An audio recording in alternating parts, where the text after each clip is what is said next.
Hello बच्चों, good afternoon. Good afternoon sir. Good afternoon. आइए शुरू। Good afternoon sir. Very good afternoon.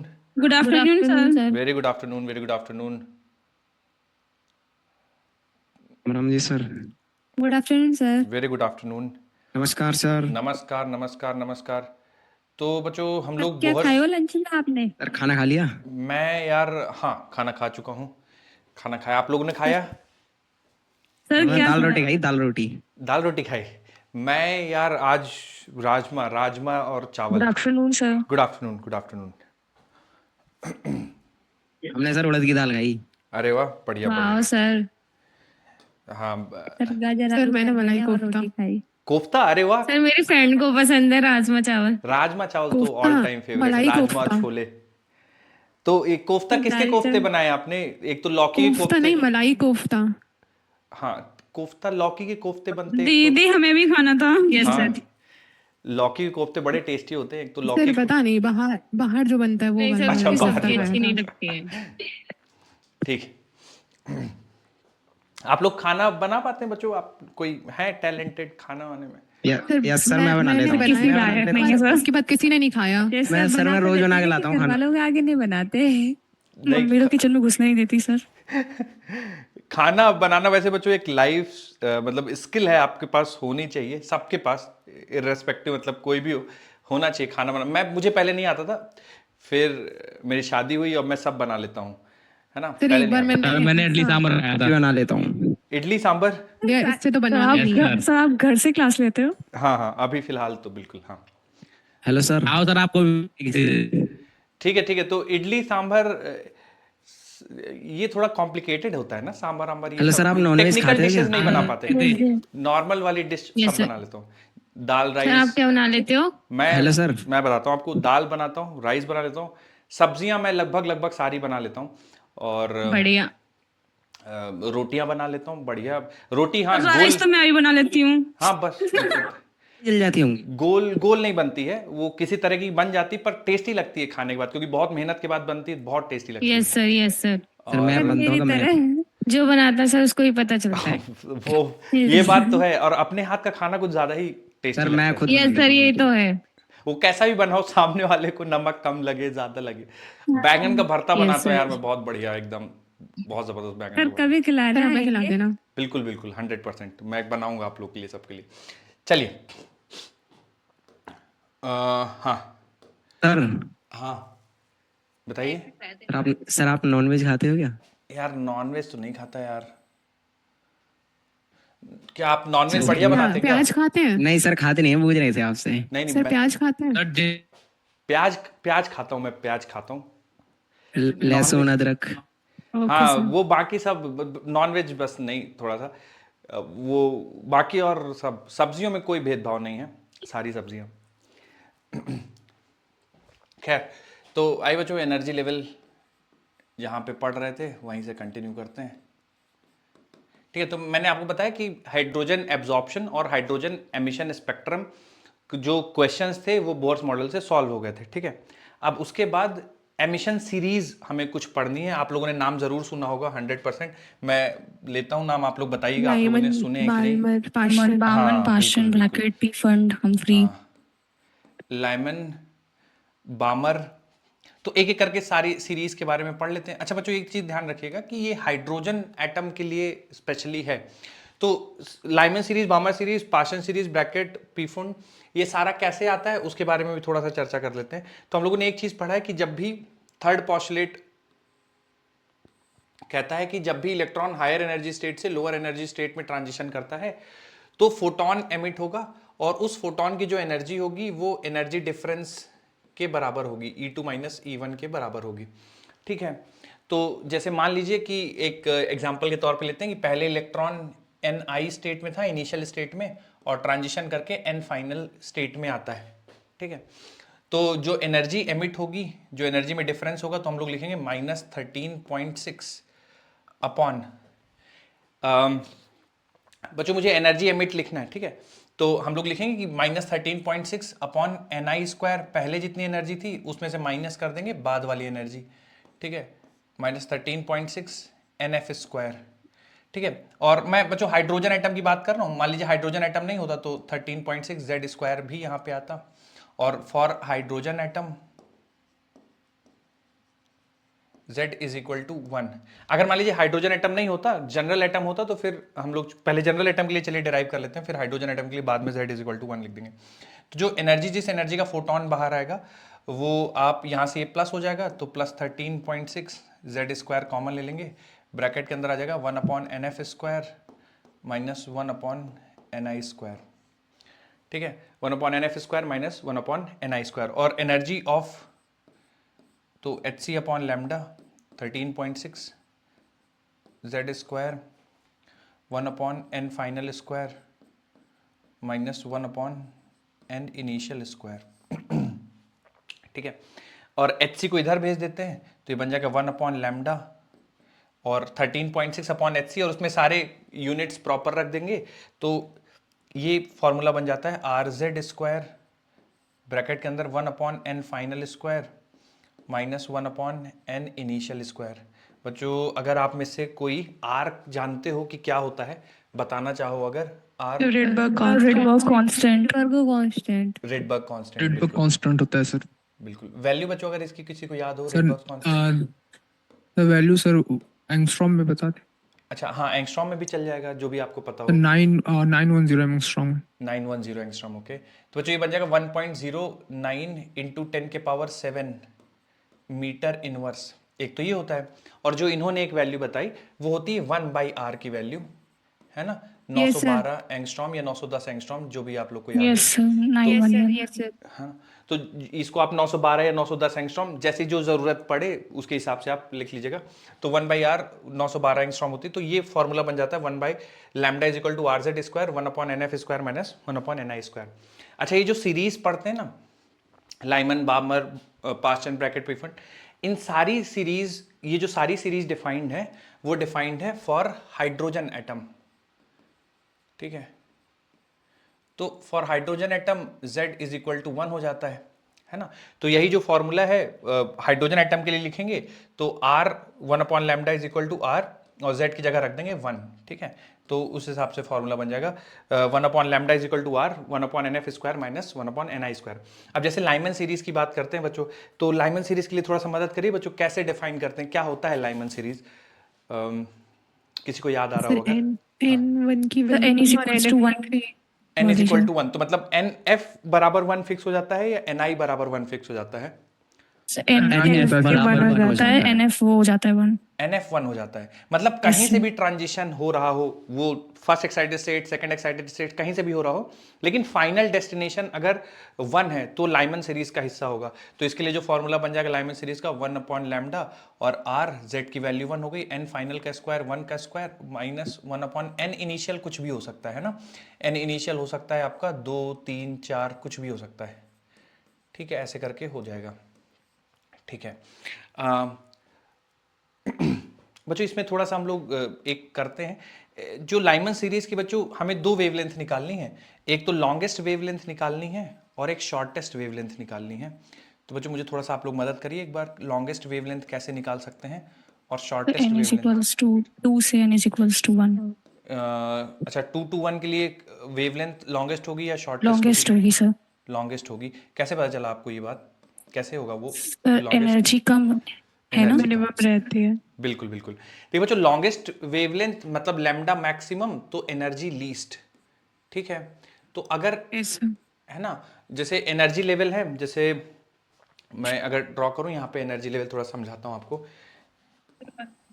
अगर बिल्कुल ऊपर मतलब n इन्फिनिटी से अगर ट्रांजिशन हो जाता है, n इन्फिनिटी से ट्रांजिशन होके और ग्राउंड स्टेट पे आता है, n इज इक्वल टू 1 पे आता है ये वाला, तो इसके करस्पॉन्डिंग एनर्जी हाईएस्ट होगा और ये लैम्डा शॉर्टेस्ट होगी, ठीक है।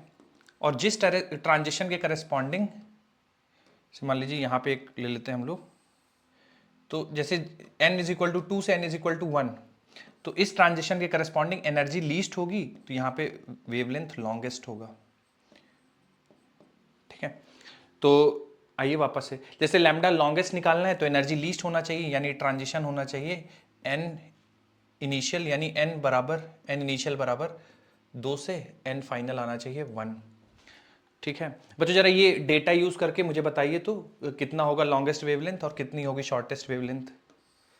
कैलकुलेशन करके बताइए थोड़ा, लॉन्गेस्ट और shortest wavelength.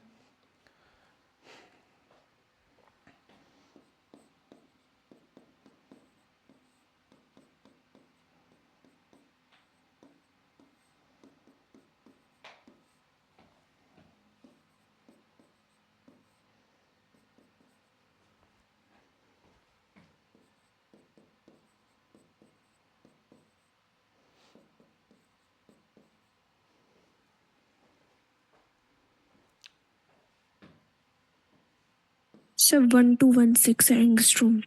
Yes, sir. Yes, sir. कितना रहा बच्चों, 1 to 16। 1 to 16. 16. ठीक है, और शॉर्टेस्ट वाली 912 angstrom. 912 angstrom. ओके।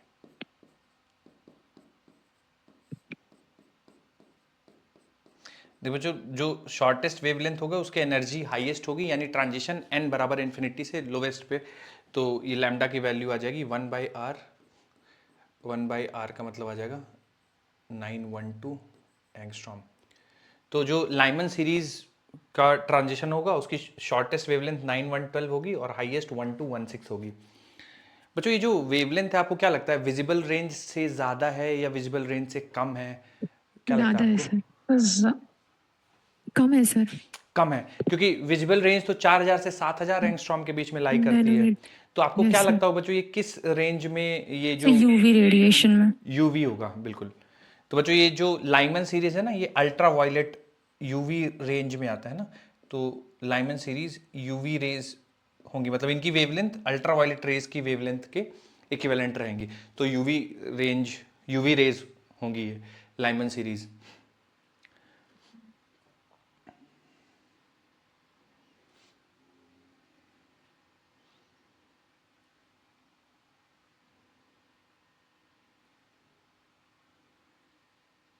अच्छा बच्चों ये जो n2 से 1 का जो ट्रांजिशन है ये कहलाता है फर्स्ट ट्रांजिशन।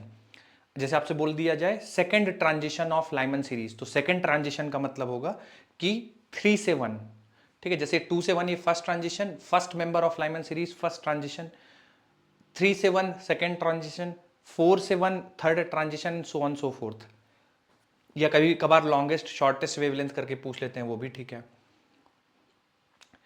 चलिए बच्चों जैसे हम लोगों ने लाइमन सीरीज के लिए शॉर्टेस्ट लॉन्गेस्ट निकाली है, वैसे ही निकालिए थोड़ा सा आप लोग बामर सीरीज के लिए भी शॉर्टेस्ट और लॉन्गेस्ट फॉर बामर सीरीज।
तो जो बामर सीरीज के करस्पॉन्डिंग आया क्या आप लोग को शॉर्टेस्ट और लॉन्गेस्ट?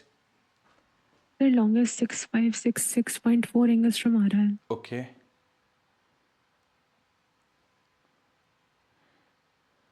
सर लॉन्गेस्ट 6552 एंगस्ट्रॉम और शॉर्टेस्ट तो 3640 स्लाइड बैक कर देना। एंगस्ट्रॉम. Okay okay.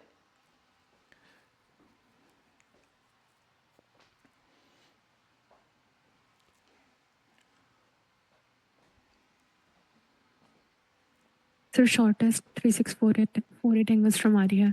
तो बच्चों क्या लगता है ये आपको किस रेंज में आ रही है बामर series? so visible. Visible range So में। visible. बिल्कुल, तो ध्यान रखना है बामर जो सीरीज है वो विजिबल रेंज में आएगी।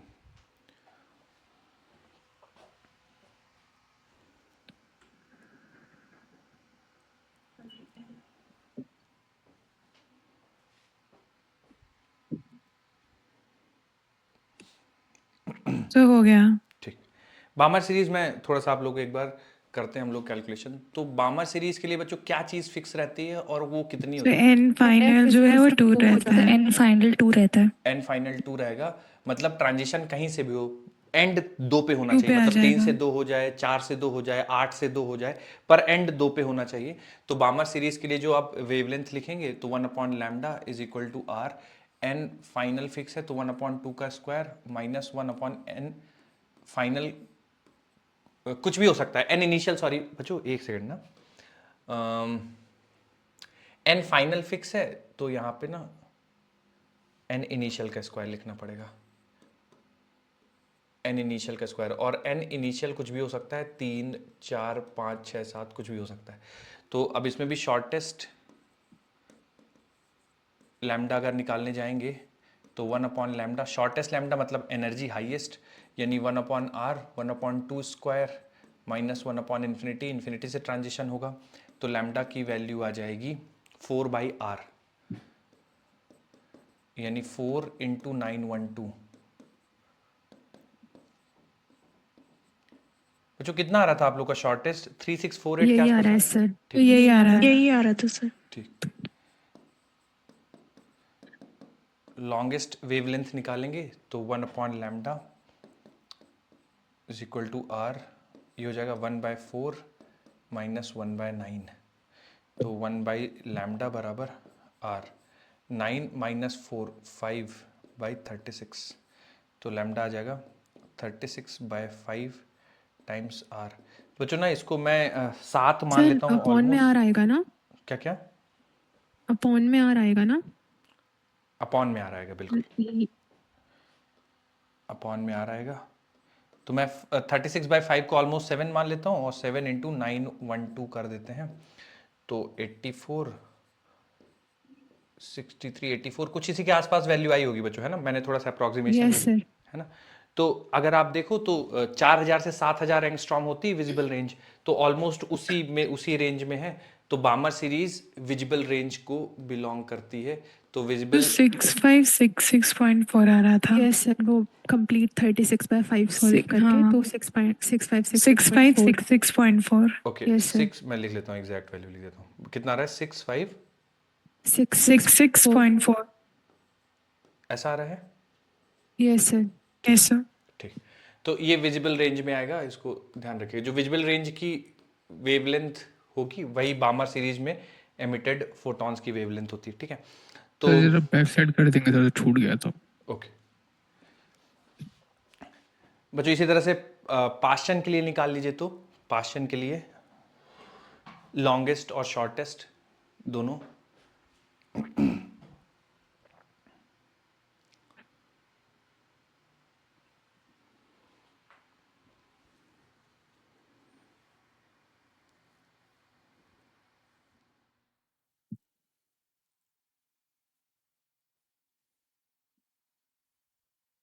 हो गया सर। ठीक।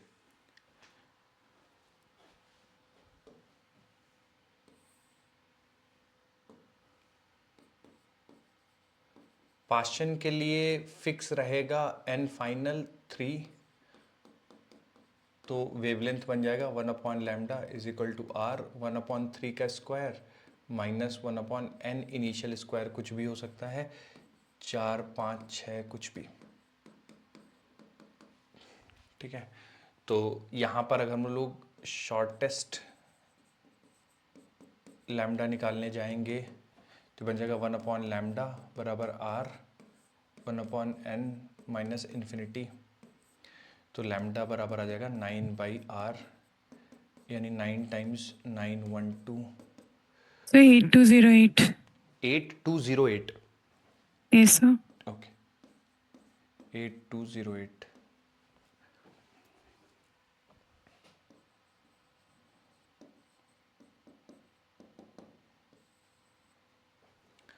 लॉन्गेस्ट वेवलेंथ निकालेंगे तो बन जाएगा 1 upon lambda R 1 upon 9, just ऊपर वाले से तो 16, ये बन जाएगा 18,759.84 एंगस्ट्रॉम। ओके 16 में से 9 जाएगा 7 और 16 इंटू 9, तो लैम्डा आ जाएगा 16 इंटू 9 डिवाइड बाय 7 आर, तो 912 इंटू 16 इंटू 9 डिवाइडेड बाई 7, ये बनेगा बच्चों। सिंप्लीफाई करो जरा, इसको बताओ कितना बनता है So ये। 18761 18761। 761. ओके, सर कंप्लीट सॉल्व करके तो 18,759.84 एंगस्ट्रॉम आ रहा है। ओके ओके, ठीक ठीक है, ऑलमोस्ट इतना आएगा, 18760 मान लीजिए, 18760। तो बच्चों ये विजिबल रेंज से ऊपर है, तो ये कौन से किस कैटेगरी में फॉल कर? इंफ्रारेड। इंफ्रारेड, बिल्कुल। तो इसको थोड़ा सा बच्चों ध्यान रखिएगा, ये इंफ्रारेड। इसके बाद वाले जितने भी हैं वो सारे इंफ्रारेड के ही पार्ट होंगे।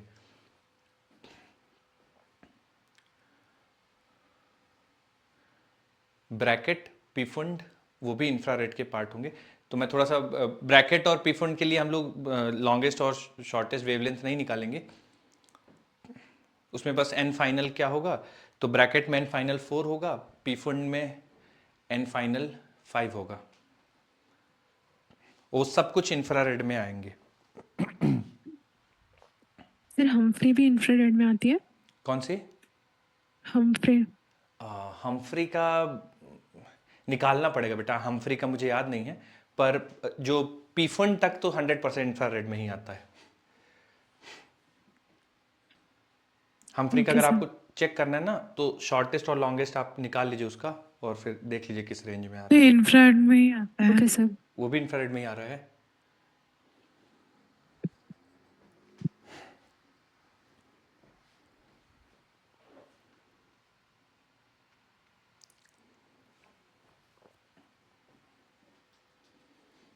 ठीक,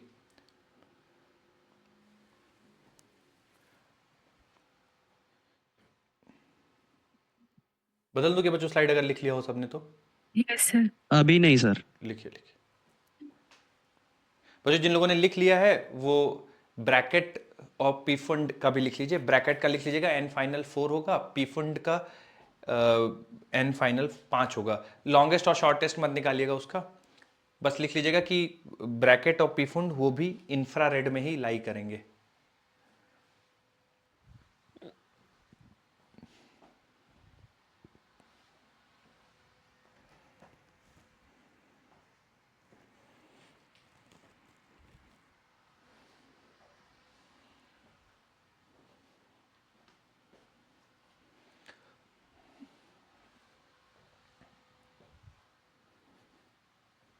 डन सर।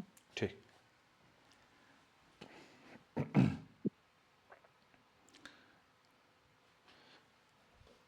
दो और हैं बच्चों, ब्रैकेट है एक और एक पी फंड है, वो भी लिख लेते हैं। सर एक सेकंड के लिए बैक करना। हाँ एक बस एक ब्रैकेट सीरीज के लिए लिख लीजिए, ये होगा एन फाइनल इसका 4 हो जाएगा, और पी फंड इसके लिए लिख लीजिएगा एन फाइनल 5 होगा, मतलब कहीं से भी ट्रांजिशन हो एन फाइनल इसका 5 होगा। और इसके लिए लिखेंगे 1 by lambda is equal to R 1 upon N final का square minus 1 upon N initial का स्क्वायर, और ये एन इनिशियल 5, 6, 7 कुछ भी हो सकता है। यहाँ पे 1 अपॉन लैम्डा बराबर R 1 upon 25 minus 1 upon N initial square, और एन इनिशियल कुछ भी हो सकता है 6, 7, 8, और ये दोनों ही इंफ्रारेड के पार्ट होंगे।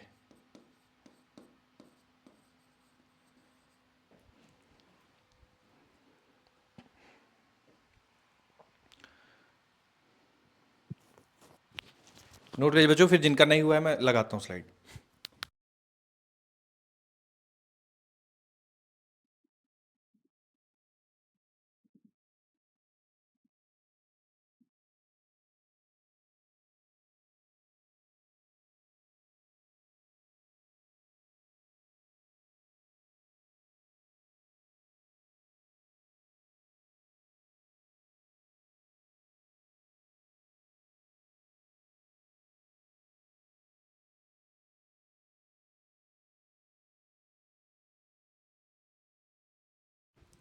बच्चों बदलना है क्या स्लाइड? नहीं सर, रुक जाइए। लिखिए लिखिए।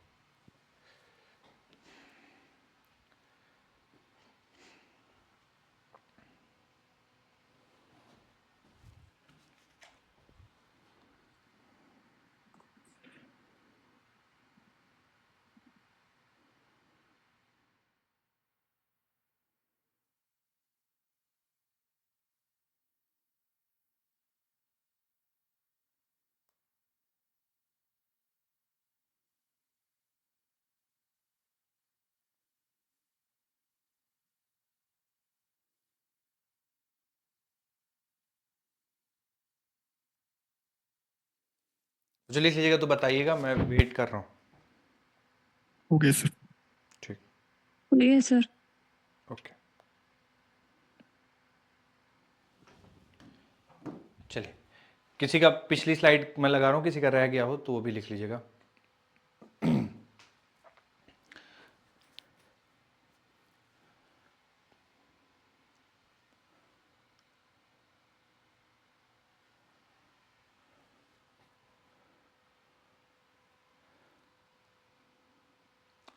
तो देखो, मैंने यहाँ पे ना क्लब करके लिख दी है सारी सीरीज। आप इसको याद रखिएगा। क्या चीज़ याद रखना है, देखिए वो तो आपको याद रहेगा कि फाइनली कहाँ पे आना है। लाइमन सीरीज के लिए फाइनल 1 होगा, बामर के लिए 2 होगा, पाशन के लिए 3, ब्रैकेट के लिए 4, पीफंड के लिए 5। मेन चीज़ ये याद रखिएगा, क्योंकि एग्जाम टाइम में आप कैलकुलेशन को तो समय रहेगा नहीं कि लॉन्गेस्ट शॉर्टेस्ट निकाल के फिर कंपेयर करें। तो याद रखिएगा, पहला यूवी, फिर विजिबल, और फिर बाकी सारे इंफ्रारेड। ठीक है, तो ये लिख लिया हम लोगों ने सब कुछ। वापस से आपको चार्ट नहीं बनाना है, बस याद रखिएगा कि जो लाइमन है वो अल्ट्रा वायलेट, और याद रखना है बच्चों, आसान है। लाइमन तो यहाँ पे एल अल्ट्रा, और बामर बी आता है, तो यहाँ विजिबल में बी आता है। ठीक है, ऐसे करके थोड़ा सा आप दिमाग में रखिएगा। Paschen bracket P fund, fund F infrared. ठीक है, तो थोड़ा बहुत आपके दिमाग में आइडिया रहेगा। डायरेक्ट अगर पूछा जाता है तो आप लोग आंसर कर सकते हैं। आइए कुछ सवाल करते हैं इसी पे बेस्ड, थोड़ा सा आइडिया लगेगा आपको। लिखिए, पहला वाला पार्ट करिएगा बच्चों। दूसरे वाले पार्ट के लिए मैंने अभी आपको फॉर्मूला बताया नहीं, इसको इस सवाल में ही बता दूंगा आपको।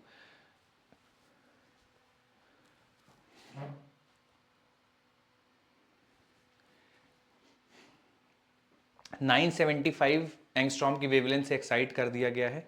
तो आपको बताना है कि किस स्टेट में हाइड्रोजन एटम एक्साइट हुआ है।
बच्चों वेट कर रहा हूं मैं, काफी समय हो गया वैसे। Energy to which atom is excited. Ground state पे हाइड्रोजन एटम है, बताना है किस स्टेट पे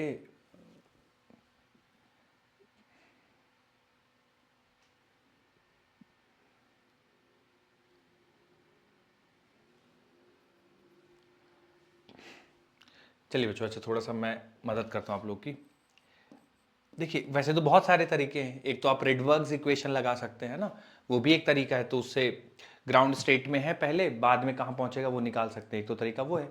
दूसरा तरीका निकाल देते हैं कि 975 एंगस्ट्रॉम के करस्पॉन्डिंग जो फोटॉन होगी उसकी एनर्जी कितनी होगी। ठीक है, तो निकालते हैं थोड़ा। एनर्जी इन इलेक्ट्रॉन वोल्ट, ठीक है, तो ये आ जाएगा 12,400 12400 डिवाइड बाय 975, इतने इलेक्ट्रॉन वोल्ट एनर्जी होगी। तो सर 14 आ रहा है सर। ये 14 आ रहा है, 14 यस सर। एग्जैक्ट आ रहा है, नहीं 14 सर, ये नहीं, आंसर 14 मतलब। आंसर 14 आ रहा है। हाँ सर, पहला वाला जो है excited, okay energy state in which atom is excited, 14 आ रहा है। Okay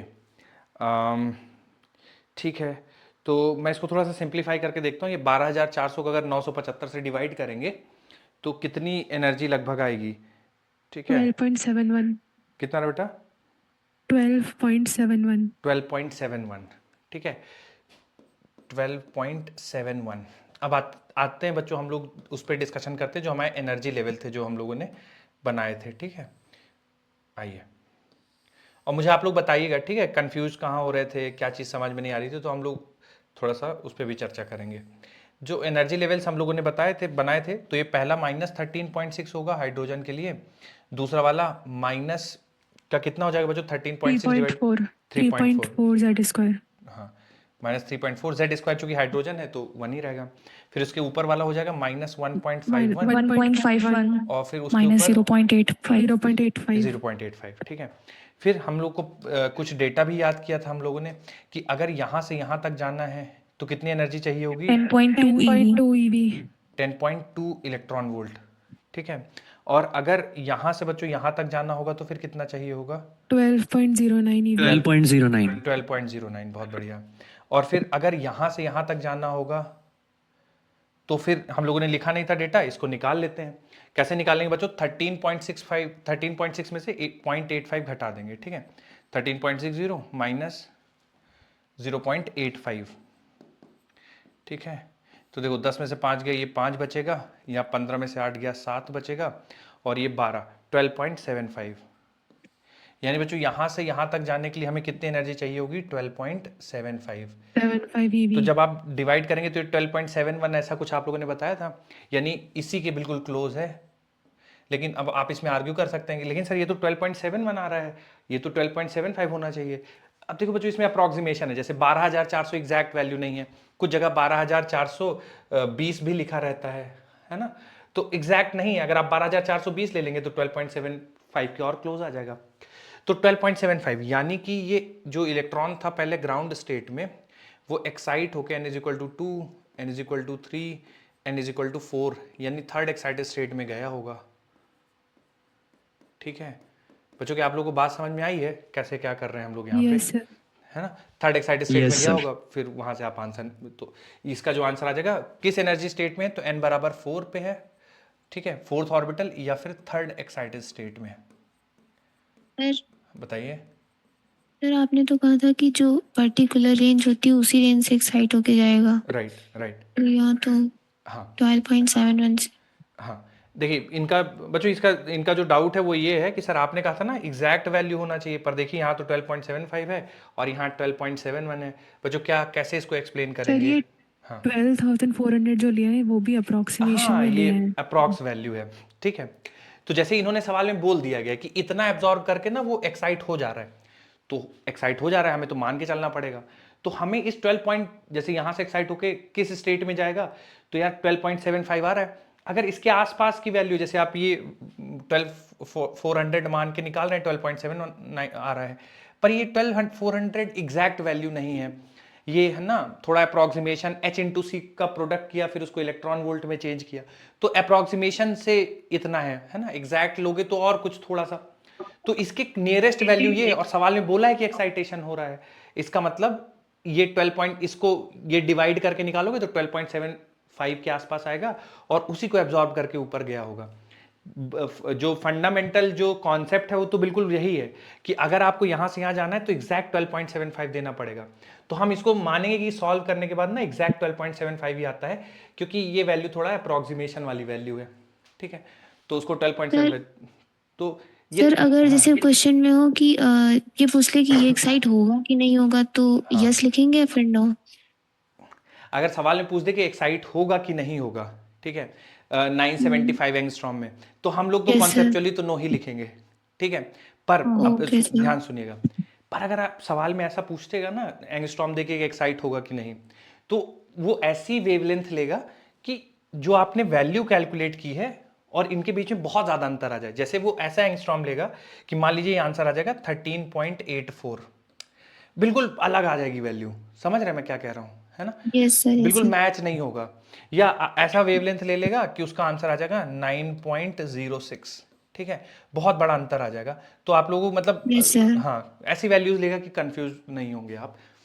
okay sir. चलिए सर अब उस हमने सर उससे किया था किससे? जो ये जो इक्वेशन है ना वो one upon lambda one by बराबर, लैम्डा। यस सर, ये वाला। हाँ, सर इससे भी सर मतलब अप्रोक्स ही करके ये आ रहा है। अप्रॉक्स 4 आ रहा है। Yes sir. हाँ आ जाएगा। तो इसमें देखो, इसमें अब क्या करना है कि N final square minus N initial square. तो इसमें थोड़ा सा ध्यान रखना है कि फाइनल, अब ये हम लोग जो ये लिखते हैं ना, ये डी एक्साइटेशन के लिए इक्वेशन लिखते हैं, ठीक है। तो अब आपको इसमें थोड़ा सा वैल्यूज का थोड़ा सा ध्यान रखना पड़ेगा, ठीक है, कि 1 अपॉन लैम्डा दिया हुआ है, 1 अपॉन माइनस 1 अपॉन। तो इसमें ध्यान रखना है कि हम लोग डी एक्साइटेशन के लिए लिखते हैं, हालांकि ये वैलिड एक्साइटेशन के लिए भी है, क्योंकि डी एक्साइटेशन से जितनी वेवलेंथ निकलेगी, एक्साइट करने के लिए आपको उतनी ही वेवलेंथ देना पड़ेगा, तब जाके एक्साइट होगा। बस ये ध्यान रखना है कि वैल्यू पॉजिटिव आनी चाहिए। तो n इज इक्वल टू 1 से शुरू हो रहा है और किसी 4 में जा रहा है, तो हम इसको लिखेंगे पॉजिटिव 1 माइनस, और ये n स्क्वायर ऐसे लिख देंगे कि 1 से शुरुआत हो रही है और कहाँ जा रहा है। और ये जो 1 अपॉन लैम्डा है, ये कितना है, 975 है, तो ये 975 ऐसा लिख देंगे। r को और इधर ले आओ, ठीक है, तो बन जाएगा 1 माइनस 1 अपॉन एन स्क्वायर, और 1 अपॉन आर होता है 912, तो 912 डिवाइड बाय 975 बराबर आ जाएगा 1 माइनस 1 अपॉन एन स्क्वायर। फिर 1 अपॉन एन स्क्वायर निकाल लो आप, है ना, तो 1 माइनस 912 डिवाइड बाय 975 आ जाएगा। फिर इसका पूरे का 1 अपॉन एन की वैल्यू निकालोगे तो ये पूरा स्क्वायर रूट लेना पड़ेगा, तो 975 माइनस 912 डिवाइड बाय 975, फिर स्क्वायर रूट निकालेंगे तो ये ऑलमोस्ट 1/4, यानी ये पूरी वैल्यू 0.25 के आसपास कुछ आएगी, तो फिर n की वैल्यू 4 हो जाएगी। लेकिन इसमें थोड़ा सा कैलकुलेशन हो जाएगा कि आप पहले ना स्क्वायर रूट सॉल्व, मतलब ये डिफरेंस लोगे फिर स्क्वायर रूट लोगे, तो थोड़ा सा टाइम लग जाएगा। पर अगर आप ऐसे सोच पाएंगे तो थोड़ा सा आसान होगा। अब अगला सवाल आता है, how many lines will be possible in emission spectrum. कोई इसका आंसर करना चाहेगा बच्चों? एमिशन स्पेक्ट्रम में सिक्स 6 सिक्स आएगा सर। कैसे किया आप लोगों ने? 2n माइनस सर फार्मूले से फॉर्मूले से फॉर्मूला सर। होता है। माइनस 2 फॉर्मूला होता है। बिल्कुल बिल्कुल बिल्कुल। तो मैं थोड़ा सा इसका बी वाला जो पार्ट है ना, मैं इसका आंसर करता हूँ। देखिए इस सवाल में पूछा गया है कि एक्साइटेशन तो हो गया, वो n बराबर 4 पे इलेक्ट्रॉन पहुंच गया। अब डी एक्साइटेशन में कितने पॉसिबल होंगे ट्रांजिशन, ठीक है, तो इसके बारे में है थोड़ा सा। देखिए ये 4 पे पहुंच गया है और ये 1, तो 4 से डी एक्साइट होने के बहुत सारे तरीके हैं। एक तो हो सकता है ऐसे आ जाए, फिर ऐसे आ जाए, फिर ऐसे आ जाए, फिर हो सकता है ऐसे आ जाए और ऐसे आए, है ना, फिर हो सकता है डायरेक्ट ऐसे आ जाए, या पहले ऐसे आए फिर डायरेक्ट ऐसे आ जाए। तो ये सारे पॉसिबल, तो जितने डिफरेंट हैं, जैसे ये एक लाइन, ये दूसरी लाइन, ये तीसरी लाइन, फिर ये चौथी लाइन, फिर ये पांचवी लाइन, ये छठवीं लाइन, ये सातवीं लाइन, तो जितने पॉसिबल डिफरेंट तरीके से इलेक्ट्रॉन डी एक्साइट होगा, उतने number of possible emission spectrum दिखेंगे, उतने पॉसिबल फोटॉन्स दिखेंगे। तो इसका जो फॉर्मूला होता है, number of possible emission, number of possible emission. बच्चों इसका मतलब नहीं समझ में आया हो ना तो पूछ लीजिएगा। आंसर होता है n इंटू एन माइनस 1/2। जैसे इस सवाल में n बराबर 4 से शुरू कर रहा है, तो 4 into 3 divided by 2 in 12 divide by 2 6 different wavelength के फोटॉन्स निकलेंगे, ठीक है, 6 पॉसिबल वेवलेंथ के फोटॉन निकलेंगे। तो इसको फॉर्मूले को नोट कर लीजिए थोड़ा सा, कि अगर nth स्टेट से, अच्छा ये n एक्साइटेड स्टेट नहीं है, n 1 2 3 4 जो होता है एक्साइटेड स्टेट नहीं। जैसे बोलते थर्ड एक्साइटेड स्टेट मतलब n बराबर 4, सेकेंड एक्साइटेड स्टेट मतलब n बराबर 3। तो number of possible emission it is equal to n into N minus 1/2। बच्चों मतलब नहीं समझ में आया हो तो पूछ लीजिएगा, ठीक है, आप लोग की जिम्मेदारी है पूछना। आ गया सर। चलिए एक और सवाल करते हैं। सर पीछे वाला कोई क्वेश्चन दिखा दीजिएगा।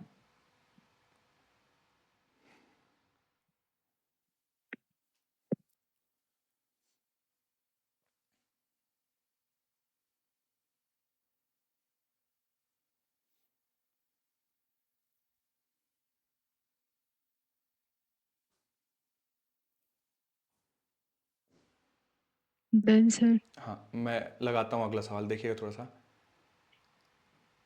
देखिए हम लोगों ने किया है कि नहीं किया बताइएगा। कह रहा energy of electron in nth orbit is given by this for hydrogen atom. The energy required to take electron from ground state to second excited state. Ground state से सेकंड एक्साइटेड स्टेट ले जाना है।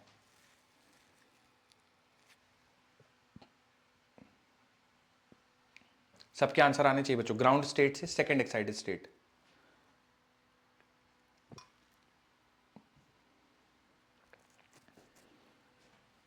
Second option हुआ sir. बिल्कुल बच्चों, second option होगा, है ना। सेकंड ऑप्शन होगा sir, second option. Ground state से सेकंड एक्साइटेड स्टेट ले जाना है। अगर मान लीजिए फर्स्ट एक्साइटेड स्टेट बोलता तो फिर क्या करते आप लोग? सर 10.2 10.2 कर देते सर। ये n बराबर 2, ये n बराबर 3, तो हमको ले जाना है second excited state. Second excited state बराबर n बराबर 3, यहाँ तक ले n जाना बराबर है। 3 हो जाएगा। तो ये 12.09 इलेक्ट्रॉन वोल्ट एनर्जी देनी पड़ेगी। अगर बच्चों सवाल में ये पूछ दे electron de excites from second excited state to ground state, how much energy will be emitted, तो फिर क्या आंसर करेंगे? तो भी 12.09 ही होगा। तो भी 12.0 12.9 ही तो होगा सर। जितना एक्साइट होने के लिए एनर्जी 09 चाहिए, डी एक्साइटेशन के बाद भी उतनी ही एनर्जी रिलीज होती है, ठीक है। आइए अगला सवाल करते हैं।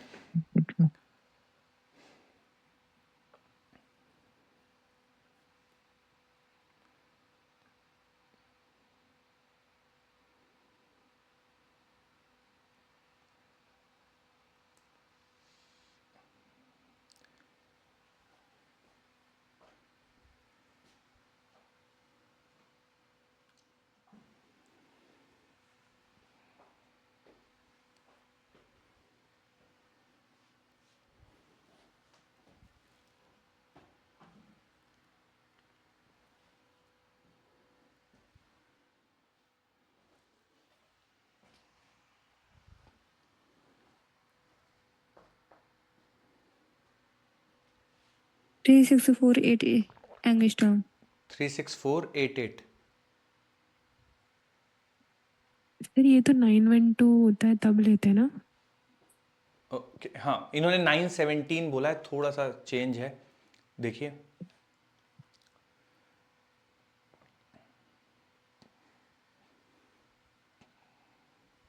लोवेस्ट वेवलेंथ ऑफ बामा सीरीज पूछा गया है, lowest wavelength for Lyman series दिया हुआ है सर 3668 आएगी। 3668, ओके यस सर। ठीक।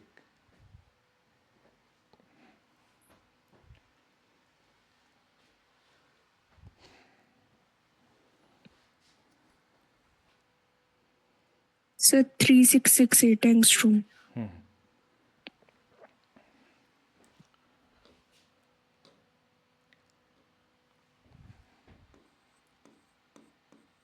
जो लाइमन सीरीज की लोवेस्ट वेवलेंथ दे रखा है, तो लोवेस्ट वेवलेंथ लाइमन की है 7917। और कैसे लिखते हैं आप लोग? तो आर ब्रैकेट के अंदर लिखेंगे। लाइमन सीरीज की लोवेस्ट है वेवलेंथ, यानी एनर्जी हाईएस्ट है, तो ट्रांजिशन लाइमन के लिए तो 1 ही होता है, और इस बार इन्फिनिटी से शुरू होना पड़ेगा क्योंकि लोवेस्ट वेवलेंथ तो हाईएस्ट एनर्जी की बात कर रहे हैं। फिर बामर सीरीज के लिए निकालना है तो इसको लैम्डा ले लेते हैं। आर बामर सीरीज के लिए हमेशा ट्रांजिशन की फाइनल स्टेट फिक्स रहेगी, और चूंकि इसका भी लोवेस्ट है तो ये भी इन्फिनिटी से निकालना पड़ेगा, ठीक है। रेशियो ले लीजिए। जब रेशियो लेंगे सर बच्चों, ऐसे वो शॉर्टेस्ट वाले का फॉर्मूला सीधे याद भी तो रख सकते हैं ना। रख सकते हैं आप, बिल्कुल सीधे याद रख सकते हैं एकदम, है ना। सर उससे अगर सीधा आ जा रहा है सर। हाँ, अगर आप याद रख पाते हैं उसको भी सॉल्व करना पड़ेगा सर। हाँ ये 9, लेकिन एक चीज ध्यान रखिएगा, जैसे बस एक चीज ध्यान रखिए, जैसे इन्होंने 917 रख दिया है, ठीक है, तो फिर Yes, आपका sir. आंसर उसी हिसाब से होना चाहिए। फिर 912 के हिसाब से या 910 के हिसाब से नहीं लिख सकते, नहीं तो सर, गड़बड़ वो है। 1/λ इज इक्वल्स टू r/4 है ना, उसमें शॉर्टेस्ट वाले में, तो हाँ वही हाँ, याद वो रख लेते वो हैं सीधे। चलेगा, वो सर चलेगा। वहाँ पे जैसे लैम्डा के तुम लोग वैल्यू रखे ही नहीं है ना सर, हाँ तो इसके वहाँ पे जैसे हम लोग निकाले हैं तो लैम्डा इक्वल टू 1/r लिखे हैं, हाँ हाँ हाँ, तो उससे सर उसमें लैम्डा फर्क नहीं पड़ेगा बिल्कुल चेंज होगा तो। एब्सोल्युटली वैसे कर सकते हैं आप। तो ये हो जाएगा 1/4, तो ये एक्चुअली 4 बचेगा, तो लैम्डा की वैल्यू आ जाएगी 917 × 4, ठीक है, तो 3668 आ जाएगा, 3668। ये सर तो यही यही आएगा। आंसर आ जाएगा आपके पास, 3668 एंगस्ट्रॉम। नोट करिए बच्चों, किसी कुछ डाउट हो तो पूछ लीजिए। अगला सवाल करते हैं फिर। सर हाँ हाँ, जब सारी वैल्यूज दी ही हैं तो उसको रेशियो लेने की क्या जरूरत है?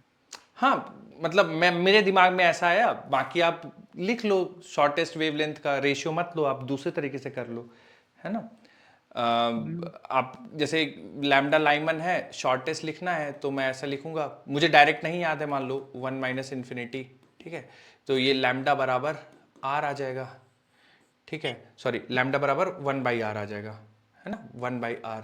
फिर बामर सर के मैं लिए लिख दो। दूसरे वाले केस में कर रहा हूँ बामर सीरीज के लिए, हाँ तो बोलिए उसमें बामर। वैल्यू तो सब पुट कर दी, आर की वैल्यू हमको पता ही है, आर की वैल्यू आप कितना पुट किए हैं? मतलब 912 एंगस्ट्रॉम हो जाएगा।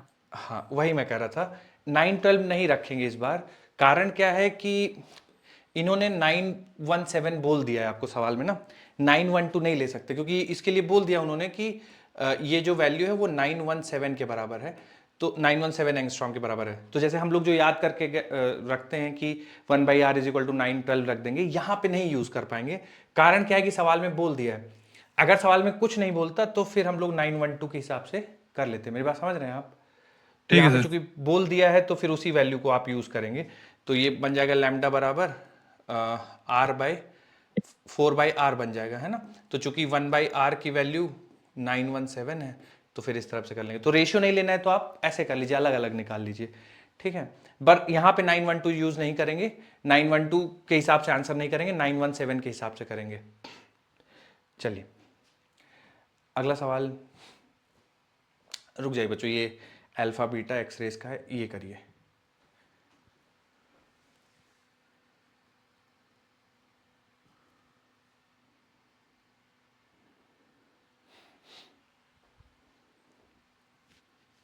इनमें से किस ट्रांजिशन के बाद फोटोन ऑफ 124.1 नैनोमीटर निकलेगा, बताना है।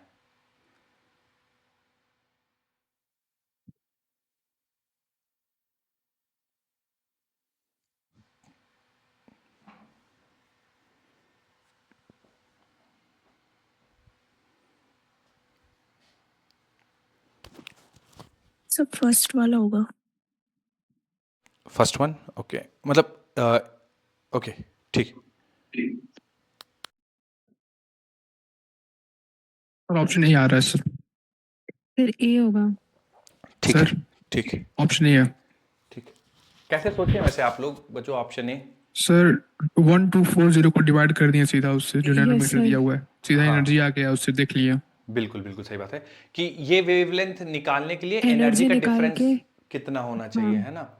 तो एनर्जी इन इलेक्ट्रॉन वोल्ट हमें पता है कि ये होता है 1240 divide by wavelength in nanometre, तो ये दे रखा है 124.1, तो अप्रॉक्स इसको बच्चों 10 बोल सकते हैं ना, क्योंकि ये 1242 या 1241 के आसपास ले लेंगे, तो 10 इलेक्ट्रॉन वोल्ट। तो किस ट्रांजिशन में 10 इलेक्ट्रॉन वोल्ट एनर्जी का डिफरेंस आ रहा है? तो इस वाले ट्रांजिशन में देखिए 10 इलेक्ट्रॉन वोल्ट एनर्जी का डिफरेंस आ रहा है। बाकी सब में तो 5.2 माइनस 2.2 करेंगे तो 3 का है ना। इसमें 5.2 का डिफरेंस आएगा, है ना, और इसमें 2.2 का डिफरेंस आएगा, ठीक है। तो हमें ये वाला चाहिए, ठीक है। अच्छा बच्चों, ये एनर्जी का डिफरेंस हम लोग कैसे लेते हैं? जो ज्यादा बड़ी वैल्यू उसमें से छोटी वाली वैल्यू को घटा दीजिए, ठीक है। जैसे इनके बीच में देखना है तो 5.2 में से 2.2 को घटा देंगे। इनके बीच में देखना है कि एनर्जी लेवल का गैप कितना है, 2.2 में से 0 को हटा दो। सर तो मैग्नीट्यूड देखना है बस, कि हाँ बस साइन नहीं मैग्नीट्यूड, देखना। नहीं नहीं देखिए, आप जैसे मान लीजिए ये ट्रांजिशन हो रहा है, अब इसमें पूछा बताइए यस कितनी सर। एनर्जी निकलेगी, तो आप बोलेंगे ये फाइनल एनर्जी है, ये इनिशियल एनर्जी है। तो कितनी एनर्जी निकलेगी? तो पहले ज़्यादा रही, बाद में कम हो गई, तो आप बोलेंगे जो एनर्जी निकलेगी ई इनिशियल में से ई फाइनल को घटा दीजिए। तो ई इनिशियल है 0 माइनस ई फाइनल है माइनस का 10, है ना। तो अल्टीमेटली ये 10 ही बचेगा, है ना। तो जैसे मान लो इन इसमें तो कोई समझ नहीं आ रहा है, लेकिन अगर इन दोनों के बीच में गैप देखा जाए तो आप बोलेंगे -2.2 में से 10 को घटा दो, ठीक है। तो एक्चुअल में ये बन जाएगा ठीक है 10 सर। माइनस 2.2 बन जाएगा, है ना। तो इन शॉर्ट याद रखिएगा ठीक है कि सर। बड़ी वैल्यू में से छोटी वैल्यू घटा देंगे तो एनर्जी गैप दे देगा, ठीक है। ठीक है सर।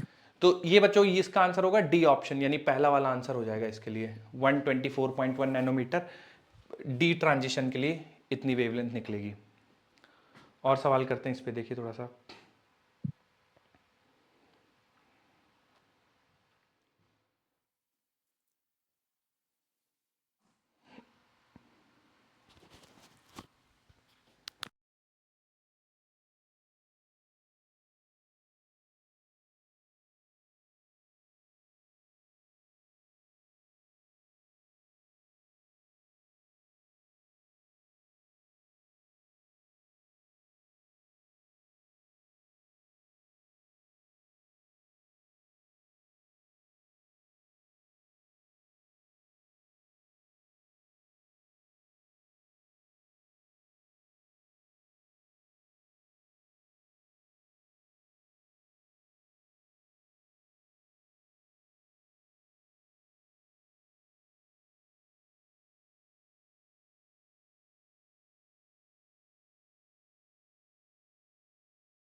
सर 27.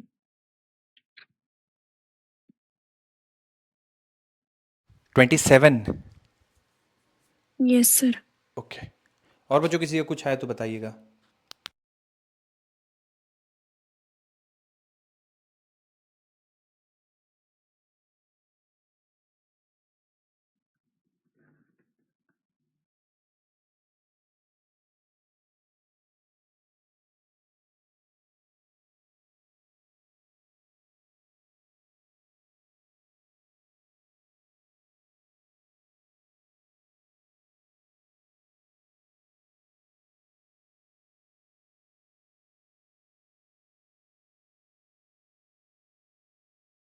ये 27 तो आ रहा है बट लैम्डा 2 बाई लैम्डा 1 करके आ रहा है.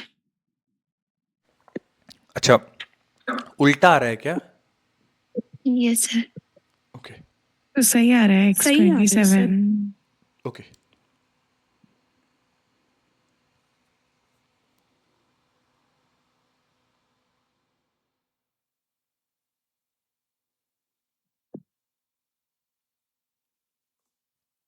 चलिए बच्चों, करते हैं सॉल्व और देखते हैं क्या आंसर है इसका। तो बोला गया लैम्डा 1 लैम्डा 2 भी wavelength corresponding to transition 1 and 2। तो बच्चों जैसे लैम्डा 1 लिखेंगे तो हम लोग लिखेंगे 1 upon lambda 1 is equal to R. तो 27 ही आ रहा है सर, सीधा 27 आ रहा है.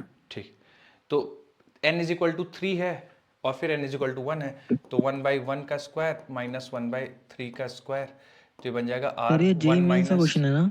क्या क्या। ये जेई मेन सा क्वेश्चन है. हाँ हाँ, क्यों? 1 माइनस अच्छा. 1 9 8 माइनस by 1 9 8 by 9. 8/9। ठीक है, और लैम्डा 2 देख लेंगे, तो लैम्डा 2 आर 1/1 का स्क्वायर माइनस 1 अपॉन n2 का स्क्वायर यानी 4, 1 माइनस 1/4 यानी 3/4 आ 3 by 4 जाएगा। r. ठीक है, 3/4 आ जाएगा। और हमसे सवाल में पूछा है लैम्डा 1, चलिए रेशियो ले लेते हैं डायरेक्ट, तो ये बन जाएगा lambda 2 by lambda 1 is equal to R से आर कैंसिल कर दो, ये ऊपर पहुंच जाएगा तो 4 इंटू 8 डिवाइड बाई 3 इंटू 9, तो आ जाएगा 32/27। तो लैम्डा 1 इज टू लैम्डा 2 27/32, तो x की वैल्यू 27 आ जाएगी। ठीक है, किसी कुछ कंफ्यूजन हो बच्चों तो पूछ लीजिए, सीधा सीधा जो सवाल में दिया हुआ है वैसे आपको वैल्यू सब्स्टिट्यूट करनी है, सिंपलीफाई करना है। एक और सवाल करते हैं इसी पे, देखिए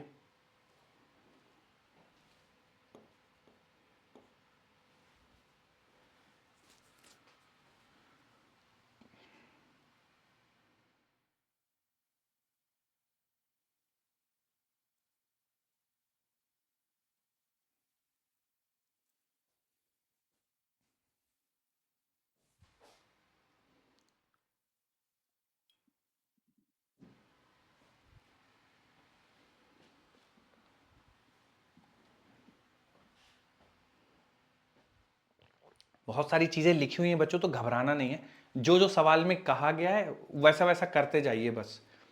third transition line of Paschen series, that of second transition line of बामर series. घबराइए नहीं कि सर इतनी सारी चीजें दी हुई हैं, जो जो बोला जा रहा है बस करते जाइए, आ जाएगा आंसर।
सर इसमें बोल क्या रहा है समझ नहीं आ रहा है। ठीक, मैं समझाता हूँ बस। बच्चों किसी का किसी को समझ में नहीं आ रहा है, सर मतलब 5 आ रहा है। 5 आ रहा है, सब ओके 5 आ रहा है। ठीक ठीक। और लोग बच्चों कर लीजिए सॉल्व, घबराइए नहीं, कोई बात नहीं, मैं समझाता हूँ आपको, है ना क्या कह रहा है, क्योंकि काफ़ी सारी इन्फॉर्मेशन लिखी है, कोई बात नहीं, कोशिश कीजिए अगर होता है तो, नहीं तो मैं समझाता हूँ।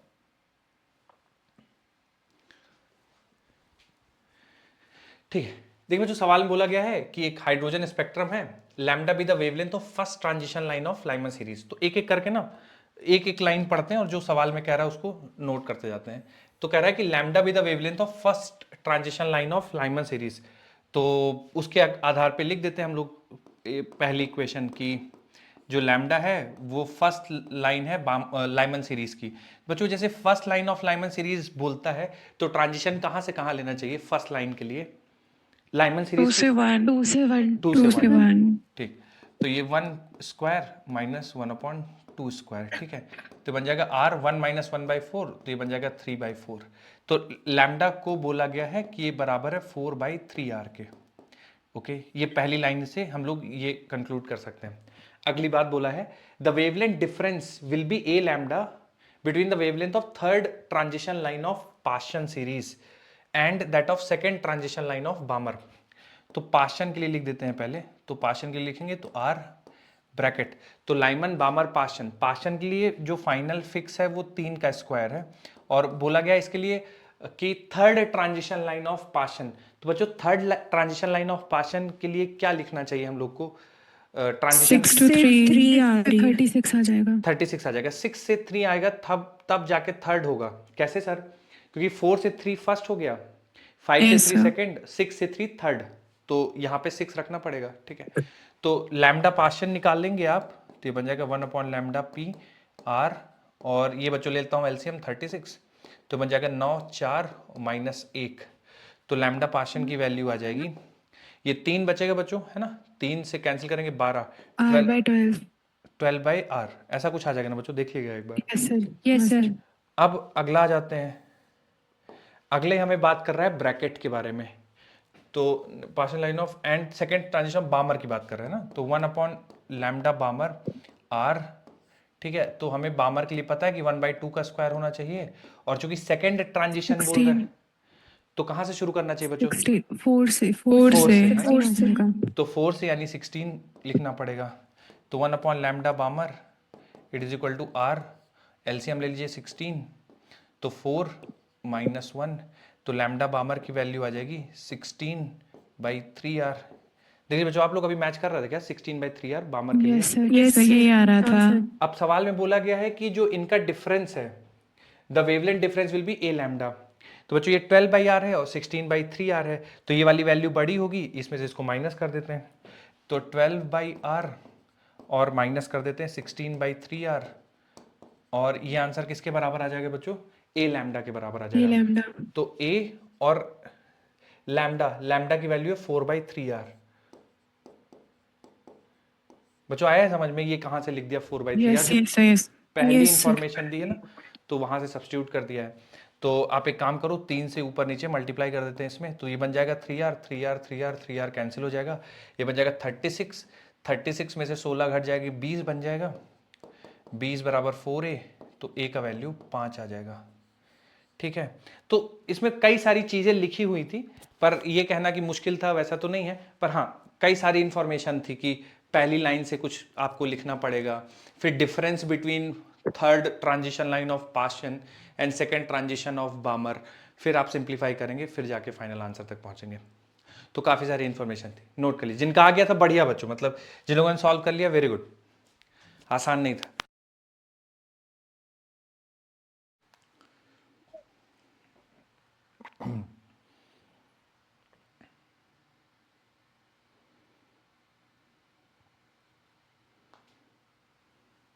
जो लोग लिख चुके हैं अगली हेडिंग डाल लीजिए, ड्रॉबैक ऑफ बोहर्स मॉडल। ये ड्रॉबैक चैप्टर कब तक होगा?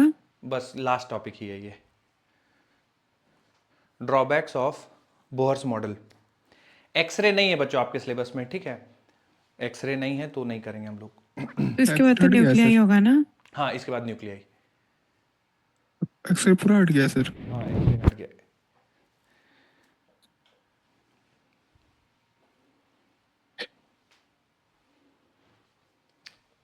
और बच्चों कहीं से भी आप ना जैसे कुछ ऐसी चीज़ें देखें जो हम लोगों ने नहीं करी है, जो सिलेबस का हिस्सा नहीं है ना, तो आप लोग ना उससे बहुत बहक मत जाइएगा। देखिए बहुत सारी चीज़ें हैं ऑनलाइन और हर जगह हर कोई बोल रहा है ये इंपॉर्टेंट है।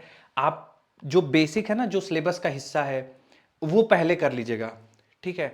कारण क्या, जैसे मान लीजिए मैं भी कभी पेपर बनाता हूँ ना, जैसे आप लोग के लिए दंगल के लिए क्वेश्चंस कराने, मैंने जैसे बोला कि 11th का दंगल होगा, तो आप विश्वास मानिए मुझे 1 घंटे दंगल कराने के लिए कम से कम मेरा आइडिया रहता है कि 30 से 35 सवाल मुझे सेलेक्ट करने हैं। तो 30 से 35 सवाल सेलेक्ट करने के लिए 11th में से मुझे बहुत सारे टॉपिक से मैं सवाल ले ही नहीं पाता हूँ, यानी हर एक टॉपिक से एक एक सवाल लूंगा तो जो भी इंपॉर्टेंट टॉपिक है वो भी रह जाएगा। तो 11-12 से सोचिए एग्जामिनर को ना आपके लिए 45 सवाल बनाने हैं, ठीक है। नंबर ऑफ टॉपिक्स देखने जाएंगे ना तो भी वो 45 से बहुत ज़्यादा है, तो बहुत कम चांसेस हैं कि वो इधर उधर जाके कुछ पिक करे आउट ऑफ सिलेबस, है ना। अगर आ गया, मान लीजिए, नहीं कहते हैं चलिए कुछ आ गया तो एक आध सवाल, तो उसके लिए जो आपका कोर है ना उसको मत बिगाड़िएगा। पहले जो सिलेबस का हिस्सा है उसको अच्छे से कर लीजिए, उसमें एकदम आपकी पकड़ होनी चाहिए। फिर आप एक आध कभी कोई टेस्ट में कुछ आ गया, कुछ इंपॉर्टेंट किसी ने बोल दिया, फिर आप करिए पहले, लेकिन सिलेबस को अच्छे से एकदम उसको उसमें बेहतरीन आपकी पकड़ होनी चाहिए, उस पर खूब सारी प्रैक्टिस हो जानी चाहिए। चलिए, ड्रॉबैक्स ऑफ बोहर्स मॉडल।